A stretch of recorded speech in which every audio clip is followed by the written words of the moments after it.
Welcome back to another episode of Beyond the Brief. Today we are very, very fortunate to have Ariel Wengroff with us. Ariel is the EVP of Communications and Marketing at Ledger. Ariel, thank you so much for being here. Thank you for having me. Indeed. Why don't you get us started by telling us a bit about your background and what led up to you being at Ledger? Well, my background might not make the most sense when you look at it on paper, but I've always been interested in connecting with people in whatever has the least red tape. I'm kind of always moving in that direction. So I actually started out my career in politics in Vermont. I was working, really on the thing that felt like the closest to direct democracy for me at the time. I was a special assistant to the governor, and I handled emergency management response, and it was kind of when social media was just kicking off and they were like, send the young person to go deal with it.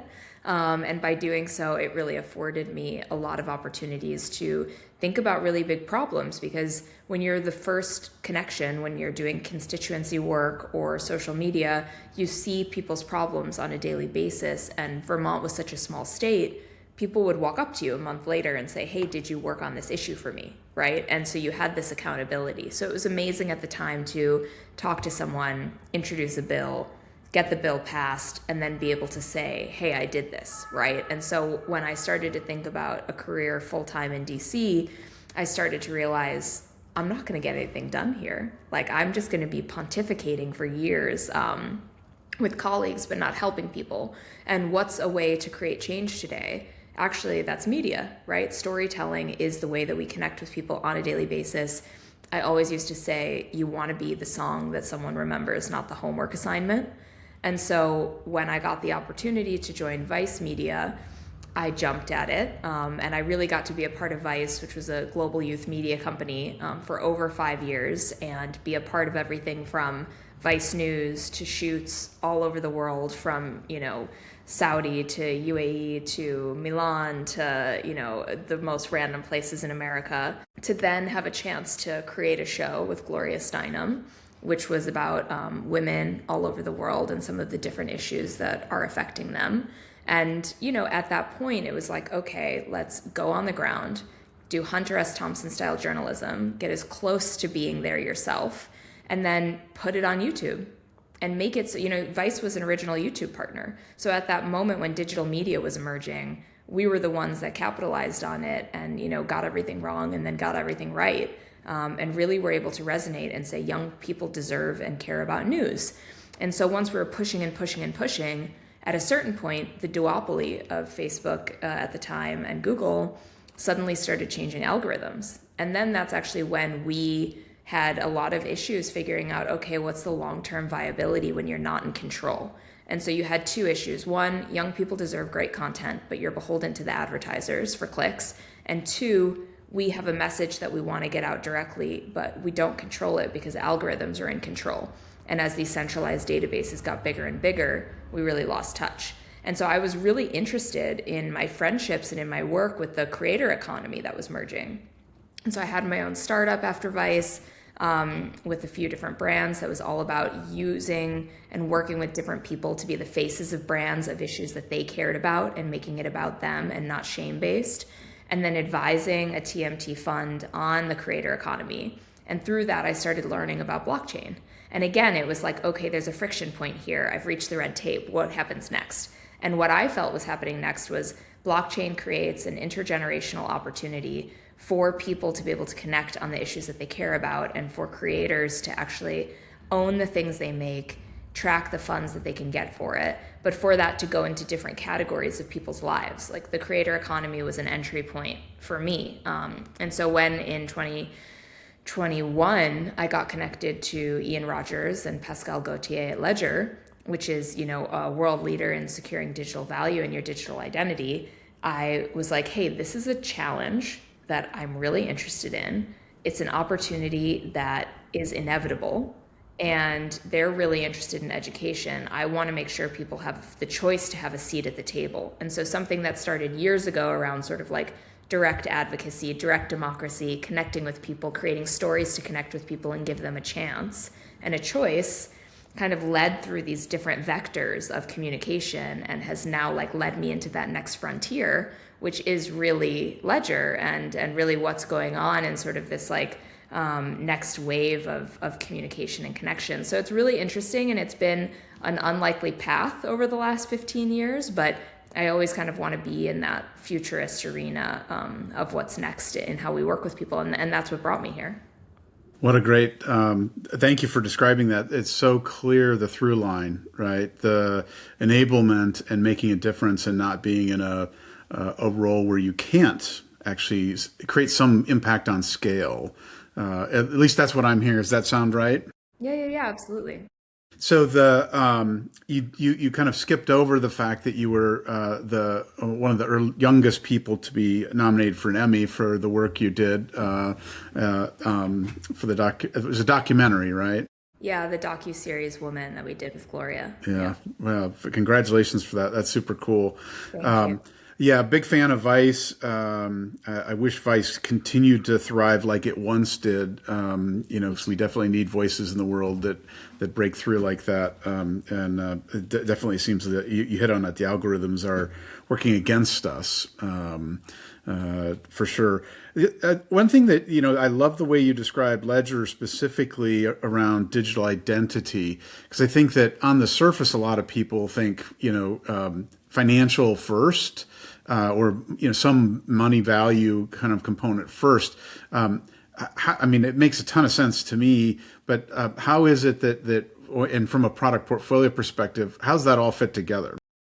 It's really interesting because when Ledger was created, if you look at some of the original pitch decks, it's really on a mission to give people ownership and control over their digital lives, right? It was created in response to the Bitcoin standard and needing to have something secure and private for peer-to-peer payment. But if you think about what's happening over time around that from 2008 to now on the internet, every single thing we do has a version that exists online. We use these words like tokenization, which I think for the average person feels complicated, but it just really means that there's a version of something physical that will be digital. And as someone whose whole career has been digital, if you had told me when I was growing up that my career would be on this thing called the internet, I probably would have been confused by that, And so really what it means is that for Ledger, we started around the concept of crypto and really dominated that vertical. We secure over 20% of Bitcoin globally. We've really become the place, if you know, type of an experience. But our plans have always been around anything for digital private property. So if you think about it, I have an iCloud account, all my memories are on it. I'm not attracting anything, but if I were to lose access to that iCloud account, I actually don't have any right to get it back, right? And so if you think about that across these other areas, my health records, different apps where I'm storing information, all of these things have been built on software that doesn't know whether it'll exist in 5 years or not. And so for Ledger, it makes a lot of sense that as people start to have more value in different places online, you want to be able to manage that in a way where you have ownership for the long term. And for us, that's really empowering for individuals over time. So I'm really excited for us to be finally going into that venture. And with the acceleration of AI, which comes up in every conversation today, all that really means is that things are getting faster. And AI creates abundance and crypto creates scarcity. And so we're the tool that helps bring that scarcity and control back into place. So let's dig into that a little bit, because I agree. Abundance is a great way of framing. We think of AI as a tool, right, or a set of tools that accelerate, hopefully, our ability as humans to do what we innately can do and do together, not necessarily apart, although it certainly can play that role. But talk to us about the scarcity side. What's that? What's that mean? Because there's lots of ways you could take that. I would say there's two ways to look at it. With crypto, it's that actually with Bitcoin, there's a certain amount of Bitcoin, or there's a certain amount of these different chain, tokens, and so you own a little piece of it, and you actually want to show that you own it and you are who you say you are. And on the identity side for scarcity, there's only one of me in the world. There have been deep fakes over time, right? And that's increasingly so. And so how do I, over time, prove that I am who I say I am? How does the next generation, when they apply for school, show that they're that person versus the deep fake that's applying for them for college? And so really what you want to do is be able to apply a token to each version of these categories so that you're able to, collate them and basically maintain proof of you in this experience. And it's not the simplest concepts. And so I think the simplicity comes from actions, which is why we're really excited to be getting to a place where we'll be able to share our roadmap of what we're going to be doing on the AI side, which will help kind of bring that proof of you into fruition. And, what I will say is I think so much of the tech conversations today are quite dystopic. And so in our role as storytellers or people who are building brand, it's like, how do you bring more neutrality or optimism to a conversation that is something that feels much more akin to the Minority Report of 25 years ago than the sort of opportunities that we have in our future, which anyone now can build something for themselves. And so there's actually a lot of really incredible tools and things that have probably yet to even be discovered. I love the notion of empowerment of the individual through control and certainty, right? It seems like but that's a really complex equation, and there are many forces out there, commercial forces principally, and a lot of dark forces even that are working against that. And in some respects, it's very technical, and yet at the same time, it's very simple. Right? Blockchain just makes it simple because it's binary. It's on some level, right? Yeah, absolutely. So talk about the tension there of, how do you draw people, not just the bad actors or the early adopters? How do you draw the majority into the space of understanding the value proposition? Because it's, especially if they enter through the cryptocurrency door. Is it natural then, as part of your customer experience, that you create the ability for them to experience other ways to manage their identity in ways that really open their eyes? Yeah, I mean, it's been a progression over time. Like, if you've come in as someone who's participating in crypto, the great thing is we've advanced our Ledger Wallet experience. So if you come in, you're not just needing it to sort of like buy and hold. You can actually, we have so many of the top partners in the world, MoonPay, Coinbase, anyone you can think of is integrated. And so you can have the most secure experience with choice. It's basically like getting a Sky scanner in your pocket. And from there, you can kind of do everything you need. And so on the digital identity component, we have passkey, which means like you can use it for your login. So you could log into your X account, you could log into so many different things actually using your ledger. And so we're finding that people have reasons to actually have multiples to start. But then for new folks, actually, we did a partnership this year with the San Antonio Spurs, who are having a great season. We are jokingly calling it the Ledger Effect, although they've been working very hard for years. And that was a really incredible experience. That was a partnership that I led with the team and with Pascal, our CEO. And, we were the first European company to do a jersey patch deal with the NBA. They have an incredible sort of French connection. And for folks who are outside of the category, when they see that type of experience, that's the perfect way that we want them to understand. Because to your point, for the first person or the bad actor, it's like, well, the beginnings of the internet was the first person and the bad actor, right? Like, if you talk about the Signal app, anything that is going to be used well and in mass has good and bad use cases. And the beauty of technology is that it can be used for many things. I think we come from a philosophy that we wouldn't want it to be so limited from the start, because then we would also know too much about the user, right? Like, we don't take user data, and we're very proud of that. I love it. So take us on a journey on on your ideal customer, and what's the like buying committee / universe? Is it individual first? Or is there an enterprise or corporate play as well? Let's talk about that a bit. Yeah, well, I'm glad you asked about that. So we have two sides. We have the retail side that we've been talking about so far, and we have a few different types of customers. We have one that might be more of like a trader and someone that's probably also on Robinhood buying, split stocks, or they've got multiple screens open. They're very sort of like savvy in that regard, and they're interested, they're very committed. And so that ledger is like the next layer that they need for those types of trades. And they're more likely to be early, right? They might also be a collector. Then you've got someone that maybe cares really a lot about ownership and freedom. And they really believe, no matter where they are in the world, because we have to remember Ledger actually ships to over 160 locations, on the planet, that they want to have more choice and control.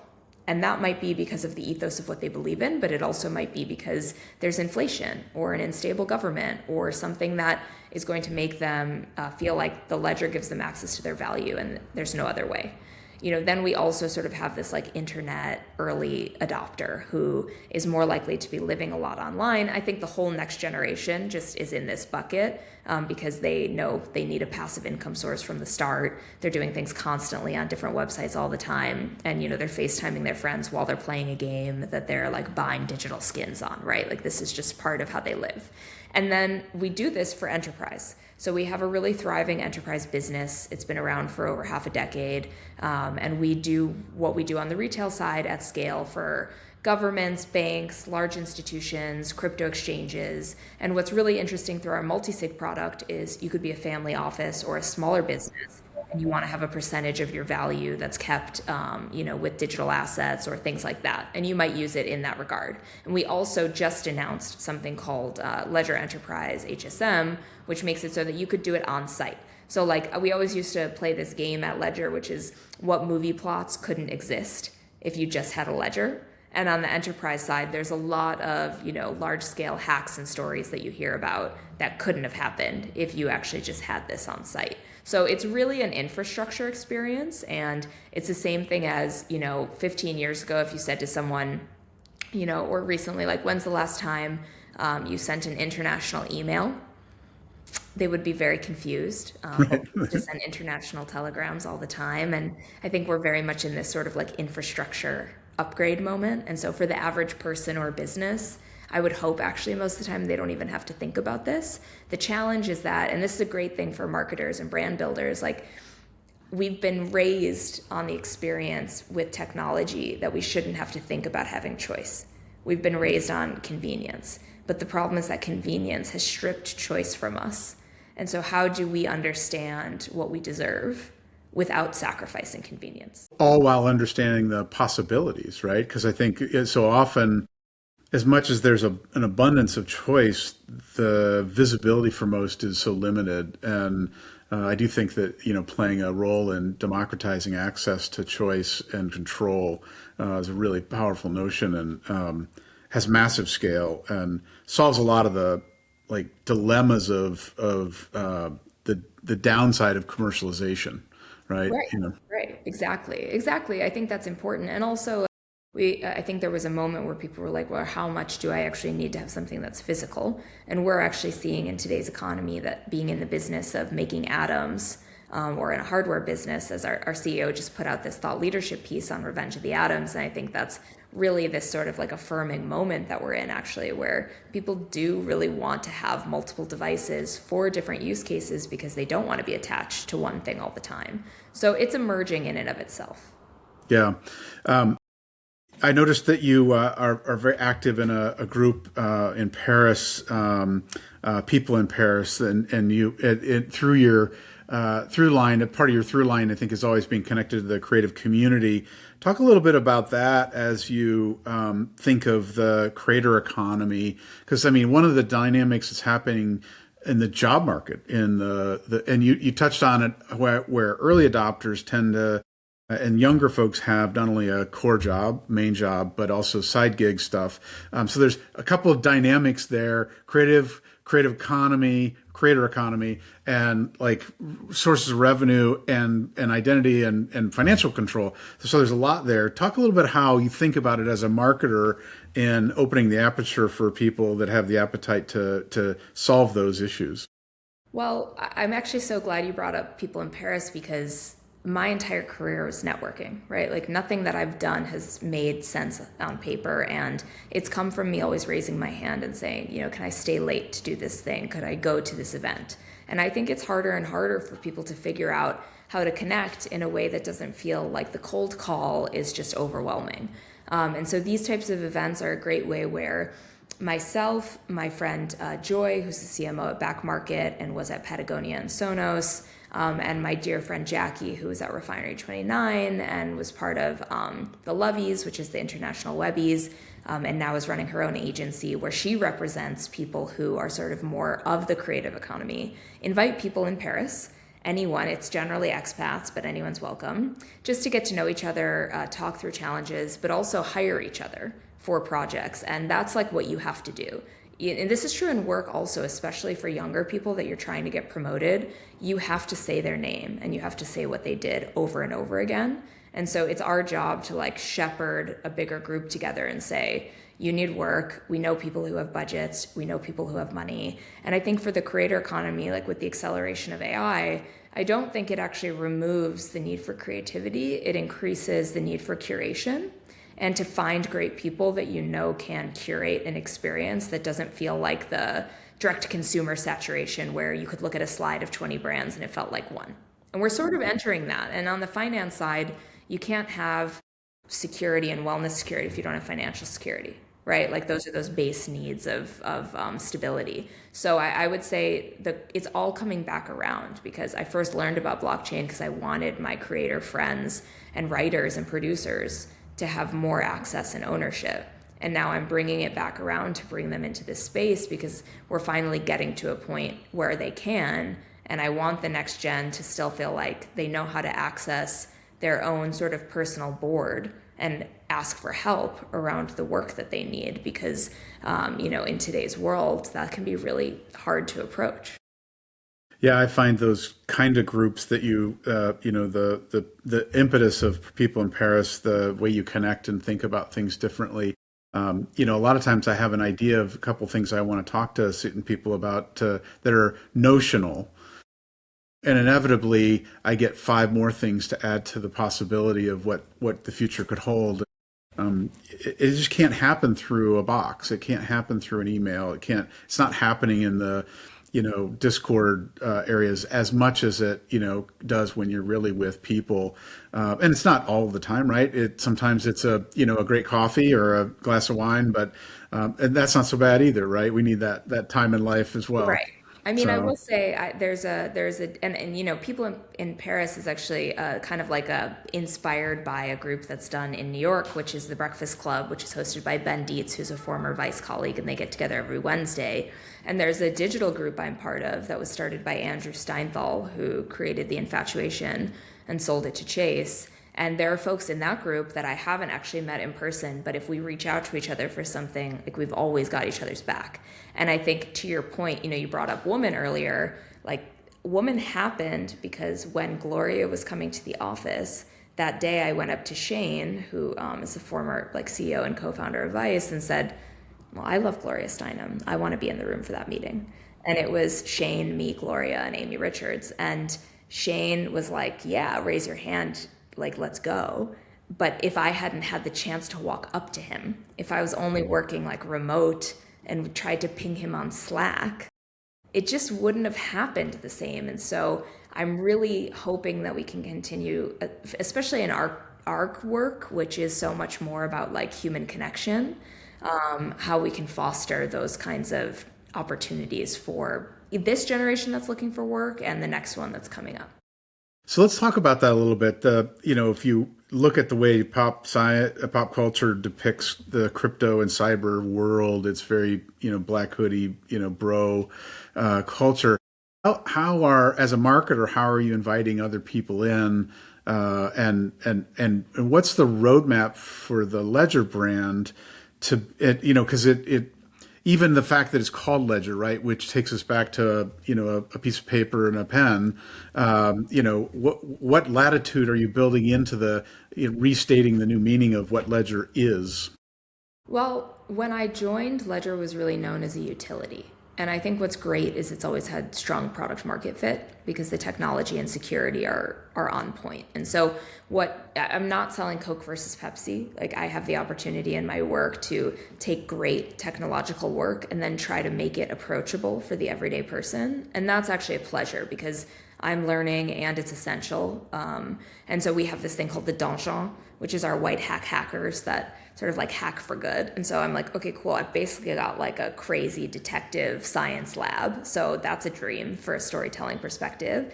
And then for a physical device, cultural authority builds product authority. So if I can transition this ledger device from being seen as something you throw in a drawer to being something that says a piece about your identity and who you are, then I've done my job. But that's only existing if I work with different communities. Because in today's world, there's not 3 channels. It's like a tiny sea of niche builds mass. And so I have to be okay with the fact that the brand can be many things to many people. And that is actually how it should be today. It should never be one experience. And so it's been a really great thing of transitioning language, working with amazing people, like when we did our, iced out ledger with Gunna at the Met Gala, or had Snoop wearing one at WrestleMania. But then it might also be, this recent media tech vulnerability that we disclosed where, every Android could be hacked basically in less than a minute, and that's from our donjon. And so all of these things build these layers of authority while also bringing in this sort of premium factor, because I never wanted the brand to feel cool, because cool has a beginning and end. I want the brand to feel alive, and therefore it can bring in all of these different audiences at once. So from a marketing perspective, I'm not a marketer. I come from a brand story building perspective. So to me, I'm I want the story to be so big that everyone sees themselves in it. And I want the legacy of it to be so long that multiple generations have the ability to participate. And that's actually why sports has been such a great partner, because great sports teams treat themselves like nation states. And that's a really interesting kind of journey to get to go on together for a period of time. Yeah, they transcend the sport even, right? I mean, in a way that their cultural relevance moves out of the league, if you will. How do you pay attention? What are the things you do to look for those ideas on the rise in culture that you can affiliate with logically and authentically? Because that's a fail point for most brands, right? They market it. Right. They Beyonce drinking Pepsi, which nobody thinks she does. Right. So what? For us, there's a couple of ways. I think to your point, you have to figure out how it actually exists in the world. You can't try to fit it into the world. Right. So I can't say suddenly that Ledger is something that it's not. What I can do is know, hey, actually Ledger has the most premium customers in the world. So it would really make a lot of sense for Ledger to be accessorizing with Balenciaga, because Balenciaga customers are Ledger customers, and we both have something to gain from each other because we're innovation and they're incredible prestige. And so creating an accessory and marketing it in a market like the US and the UAE, which are big for us, makes a lot of sense.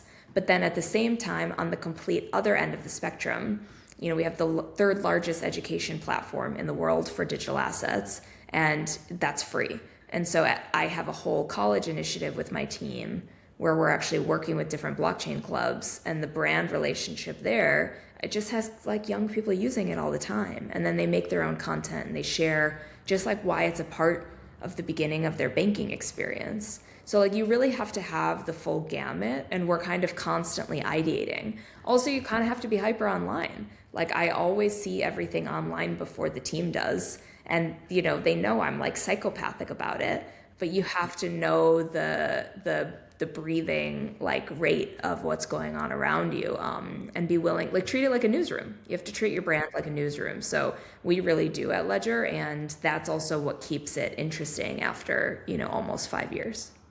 Yeah, I think the brands that don't do that, and, even unabashedly research or pre-test creative, which to me is just nauseating. I mean, there's a purpose for research, certainly, but I've always said that if you can show me a research tool that will define love on terms we'll all agree on, let's test the work with that. That's a great way to put it. Right, and until you get to that, I mean, because it is a belief system by design, and so unique to each individual. But how do you tap into some of those veins? And do you give your permission to have bad days as a newsroom coming to life? Oh my gosh, yeah. I mean, no day is a 10 out of 10. I think something that we talk about is the fact that you have to give your team space to make mistakes, because when you're testing things, not everything works. And what you're doing is trying to iterate on the boundaries. So I think to your point, I mean, what you just said, Chris, reminds me so much of Barry Diller's recent book, where he just sort of like hated any sort of data point that was coming in from the start, especially about sort of like marketing for the movies, because he was like, how are you supposed to know that this is going to work for an audience? And I think for us, we're working in an industry and in a space that's actually never existed before. So what I come back to with the team is, human emotions don't change, boundaries change. And so as this new technology exists, we do know some of the emotional relevance. And so how do we kind of try to tap into things that we've seen work before, not work before, test, and let people experiment. And then also let people come in and say like, this thing just like didn't work, or this was great, but this didn't, or like global events are crazy. How do we iterate on our strategy based on the fact that we might not be the most important thing for the next 3 months, right? And so you kind of have to have that honesty. So what we try to do is just curate an experience where people are all really good in what they do. We're just not the same. And that's what I love about the team that I work with, like all from many different countries, many different perspectives, and a lot of different ways to approach a single topic, which then gives us a chance to say, you missed this, and we should think about it that way. So, and then you also have to have people, because it's a newer category, that use it, right? Like I have people on my team that are the biggest AI learners, testers, experimenters, and they're the ones that are bringing in something new and unique. But when I first joined Ledger, Discord was like quite big. And literally to build the brand and learn, myself and one other person would do these small Discord calls with 25, 50 people almost every day of the week. And we like really tapped into the brand through these micro experiences that grew, And so it's like you kind of have to go through all of these different angles to find the marketing perspective that works best for you. Yeah, one of the advantages of AI is it can give you lots of information and novel ideas. One of the downsides is that it also is a new mean, because everybody's using it in similar ways, at least on a baseline. And so, I jokingly refer to it as the latest version of clip art, which was fascinating the first week it came out, and then it was exhausting an hour later. And, right. I do think, though, one of the more powerful things we're seeing is the ability to look into a social graph and find threads and ideas that are coming out that are really interesting to participate in and have conversations around and offer a perspective. Because, brands they take on like a life of their own if they're done right. And people give them permission, especially if they don't have repetition in their cycle. I mean, that's one of the things that's exhausting. And I make fun of the CPG brands for saying the same thing over and over and over and over again. Yeah. And just, so tell us how you find that sweet spot of freshness, innovation, and cultural relevance. Because Right. globally, there's so many having worked globally most of my career, even the way you do hand gestures, matters. Yes. I mean, so there's a couple of things. One, which I learned well at Vice, is, think global, act local. So you have a global strategy and then you're able to implement it in market in a way that's more relevant and nascent. And that's really fun, first of all. Second is we definitely think about the fact of like, how do you let the brand play? So I'm a big believer, like if I were still in the media business, that everything that comes out today should actually have a track that's meant for fan experience.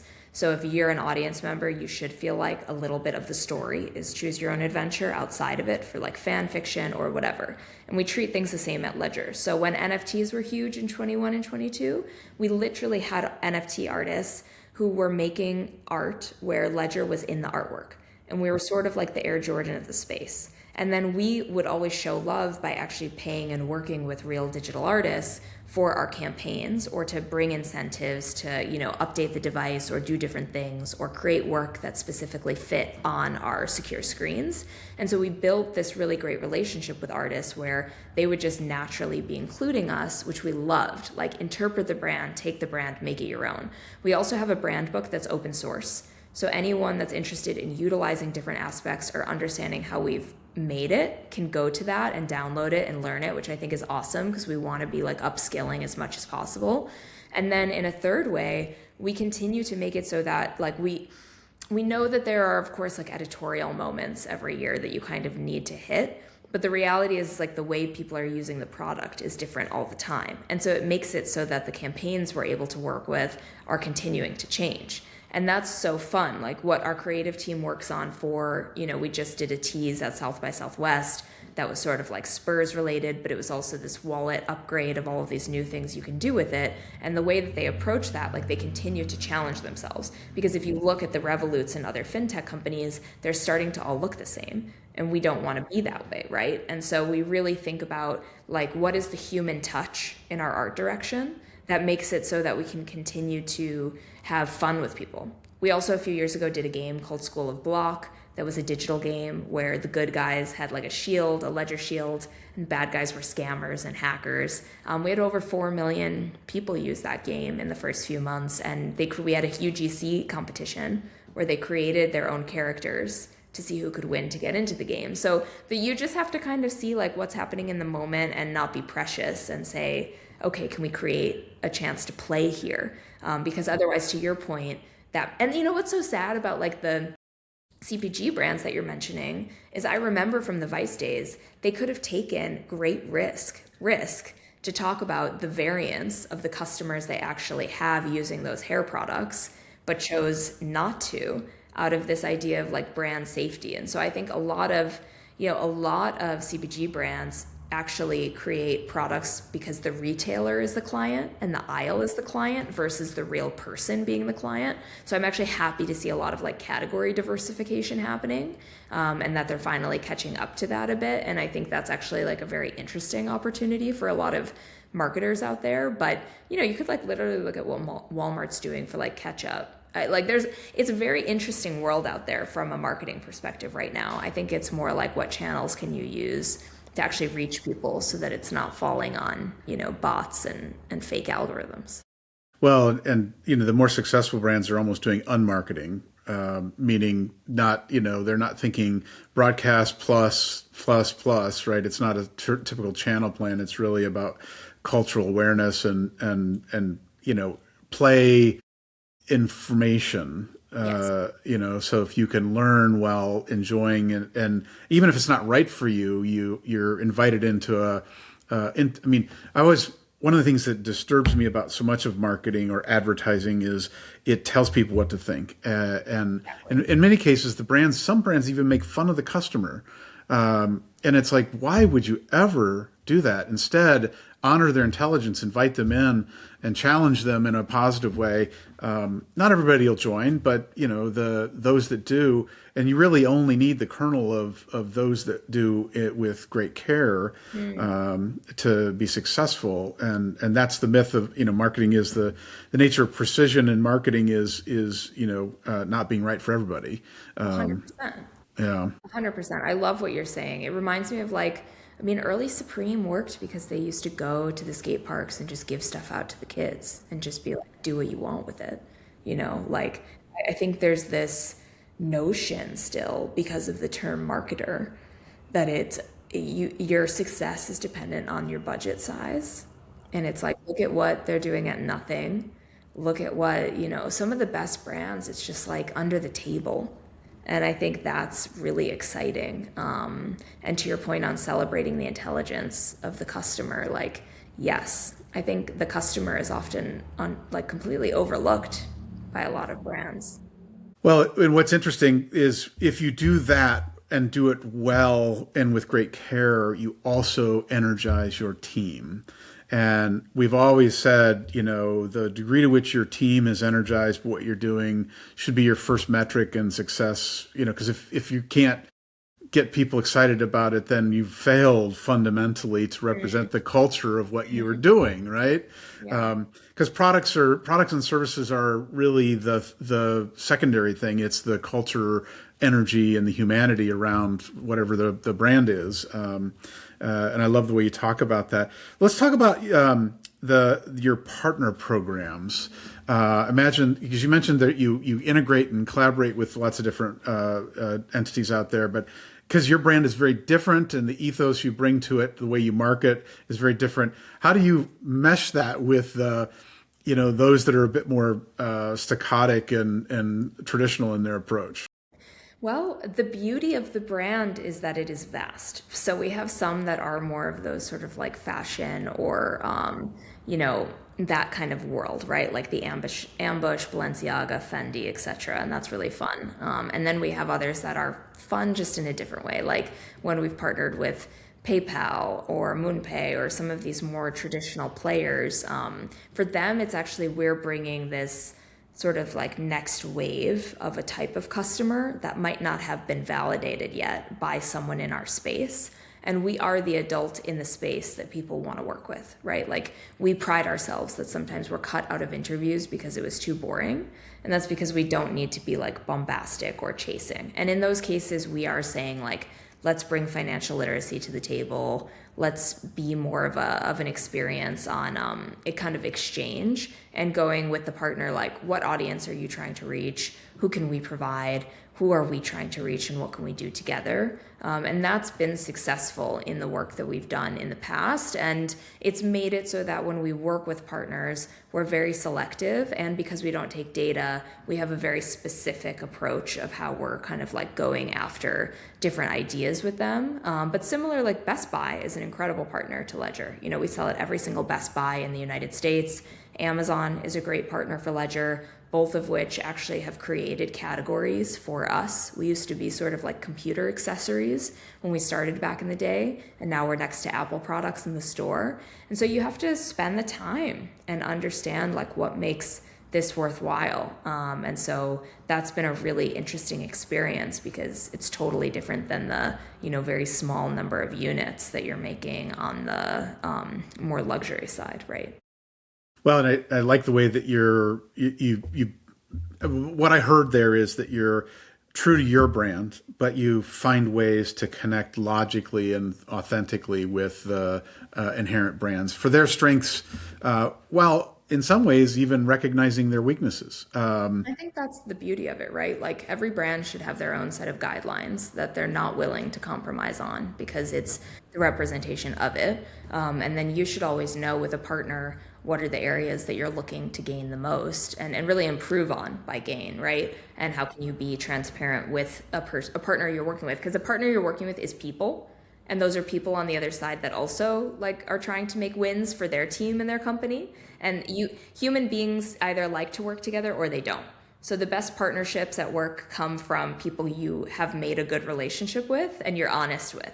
And then how can you like build from that together versus kind of guardrailing your brand and pretending around certain areas. Like I wouldn't recommend that for any marketer or anyone in sort of business development. Obviously outside of specific things you have to take control over, but no brand is built through opaqueness. If we could just extend that into politics, the world would be but now I'm just getting crazy. So I mean, we can hope, we can dream. yeah, right, exactly. So you touched on at South by, you've teased some of the stuff that's coming up. What else would our listeners want to know that you can share now that it's big news coming for Ledger? Well, we have some very exciting announcements coming for Ledger Wallet. So I'm, keep posted on that. I'm very happy to share. We're really thrilled that the Spurs are going into the playoffs. And so we're going to have some exciting kind of like giveaways and updates around that coming with the Spurs. And then every year we do something called Ledger Open, which is our version of, WWDC. And that's always in the fall. And that's when we make our biggest announcements of the year. But I would say by the time this episode comes out, we will have made some really significant announcements around our Ledger Agentic product roadmap. And I think people should be very excited to know what it means to have proof of you with Ledger, and would really recommend that you go to our social feed on X or on whatever platform of your choosing and read some of those announcements, because I think in a few years we'll look back and say like, okay, this is the time when these things really changed for consumers. That's super exciting. I'm on the edge of my seat because the notion of agentic unfortunately has been bastardized by it being so many things that aren't effectively agentic being called that. So it'll be interesting to see how you play it. And I have ideas in my mind and big hopes for what's coming. So we'll talk in a year and we'll see how it all went. I love it. Let's do that for sure. So Ariel, this has been fantastic. As a kind of closing note, is there a little known fact about you that you'd care to share? So I have a crazy family fact, which is that my grandfather was pardoned by Richard Nixon. Oh, wow. Yeah. Wow, that's crazy. Yeah, I know, right? Yeah. That is so, especially in the world we're in today. So that's super interesting. And can you disclose for what or any context there, or is it just? It's crazy because I was doing family research when I was at Vice, and so when you're a producer, you're like used to, FOIA documents and reaching out to the congressional library. It was a small tax issue that he had, and he spent like one summer in jail. I think it was very sort of Goodfellas style in Chicago, and was pardoned. And I found it by doing, yeah, family research around it, and I'm still actually inquiring. There might be like a separate, side project coming from something like that. But it's, yeah, different times, different and the same times, I guess. Yeah, right. That's awesome. Well, that sounds like a reasonable pardon compared to what we're experiencing these days, in my view. But No comment, but again, that's a whole nother podcast, right? Yeah. Well, Ariel, thank you so much for being with us and all you shared. Absolutely inspiring. I love the way you think and the way that that you can just see the sparkle in your eye and your heart for finding those ideas that bring people to life and deliver value in the end. It's about delivering value through storytelling and creating context. So thanks for the good work you're doing there. And thanks for all you shared with us and our listeners. no, thank you for having me today, and thank you for such a thoughtful discussion. I really also appreciated the way you're thinking about it for marketers and your own experience. So, yeah, looking forward to it. Awesome. All right. With that, we will wrap up another episode of Beyond the Brief. Stay tuned because there's always more. And with that, have a great one.